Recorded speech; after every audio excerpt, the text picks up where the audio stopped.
going to show you today how to cut cabbage to do steamed cabbage.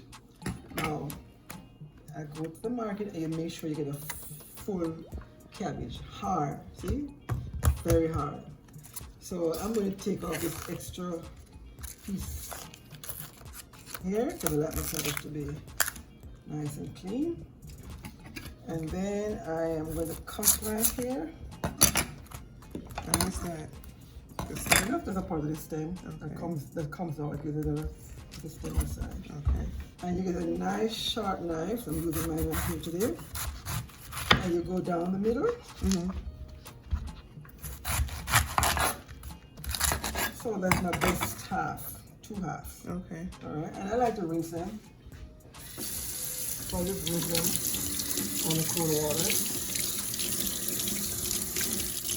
All right. And I cut my cabbage real small. So you do thin slices? yeah. So it's just a matter of bracing the knife against the top here and just going like that. And I move it around as I go. So I get all the sides and all the edges.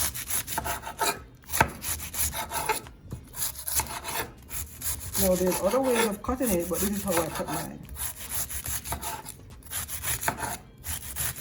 Actually, when I'm done, it looks like what they call coleslaw. So Like finely sliced. Finely chopped. See? Finely chopped. Gotcha.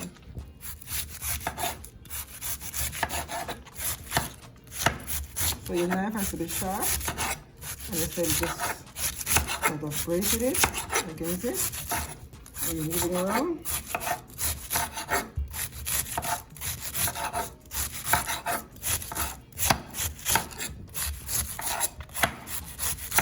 Slice, turn, slice, turn. Slice, turn. Gotcha.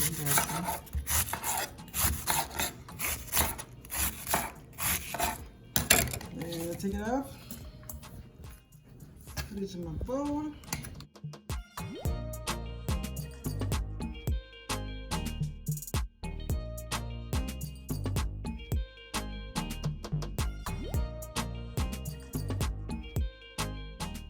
And I'm going to stop here because I don't want anyone to get their finger cut off. Okay, your finger should not be a part of the meal. So I'm going to leave this. Nobody wants All right, thin sliced meat. All right. To go with the No, cabbage. no fingers, no blood, no fingers. So that's my half. So in general, you just cut down to the stem Yeah. and leave that, discard that. Because here, see, this is the hard, this is still the hard part here. Right. So, you know, I can go further, but I don't want anyone who's not skilled. For the safety of of others who's they're skilled enough to lose their finger. I just stop here. It's not a lot, you know. You're not going to lose anything, so that's good, right? And there. cabbage is cheap anyway. Yeah, oh yeah, like 20-something cents a pound. Right. Yeah, so that's it. So right now. I'm gonna put a little olive oil, just a drizzle, to get the bottom of my pot. So you put the bottom of the pot. Just to coat it. You don't want it to be greasy. I don't like to eat greasy food. So, as you know, I gotta have my little garlic in here. Very essential. My little garlic. With the flavor in right there. Alright. And I'm going to use about 6 ounces here of frozen mixed veggie. Because as again, I like to have my food looking colorful. I just don't want plain green cabbage. So the garlic smelling really, really good. Smells good. So because I'm using frozen vegetables, I'm going to get my heat a little higher because it's frozen. So if it's not too high, then it's going to drain liquid. I don't want any liquid in my pot. So there we go. A little bit hotter. Alright. Hear that sound? Okay. Here we go. 6 ounces. And then I'm going to add my cabbage. Right on top of that. So that's string bean, corn, peas, and carrots. All up in the cabbage. See? That's my cabbage right there. And I do not cover my cabbage to be steamed. Because if I do that, it's going to have me get some liquid, and I don't want any liquid. So I'm going to just stir fry, and that's the reason why I cut my cabbage so thin. So when I'm done, it's going to be nice, crunchy, tasty, but it will not be soggy because it will not be cooking in any water. So it doesn't steam. It's more like you said, a stir fry. Stir fry, yeah. So it's still kind of crunchy, but not wet like soggy. Right, right. No water in my cabbage. So I keep stirring. And you can always add some more mixed veggies if you want to. Up to you how much you want to add.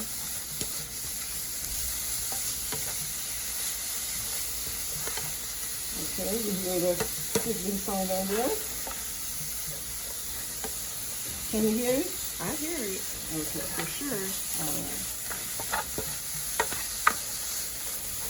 So I just keep. And I never knew about leaving the cover off. Oh yes. Well, once you have heat and seal, then you're going to have liquid building up. So because I don't want any liquid, I'm not going to cover my cabbage. And with this, you can add, you want a nice one-pot meal. You can put your chicken in this, your pork, your beef, whatever you want to put in this. And you still have your protein. And then that's a good nice, everything one-pot meal for you.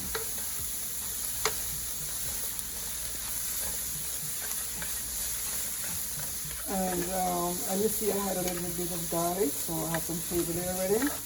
And the only thing I'm going to do with this, I'm going to put some seasoning salt almost at the end, just to give me a little bit of flavor.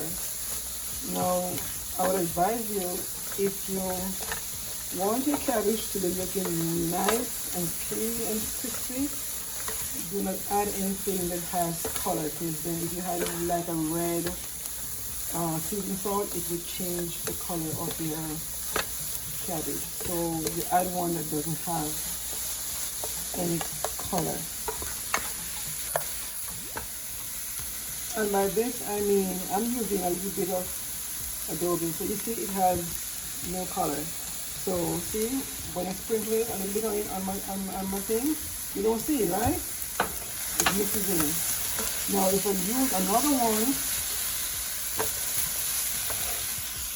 if I use this one here, see, it's a reddish color, so it will change the color of my cabbage. So I don't use, so I actually want to have a nice, clean, green look in my cabbage, and then want to change the color. But if you don't mind, you can go ahead and use whatever you want to use. Even paprika, anything you want to use, you can use on it. Remember now guys, whatever you can eat raw doesn't need to be overcooked, okay? So when we overcook our food, we lose our nutrients and our enzymes. So if you look at my cabbage now, I think it's ready. See? No water. See? Look at my butter. No water. No water. So because I'm covering it up and I'm constantly moving it around. So it all depends on you if you like it real soft, then go ahead and cover it. If you don't, if you like it like this, then this is it. And I think that is beautiful. So I'm going to turn my stove off. Like this.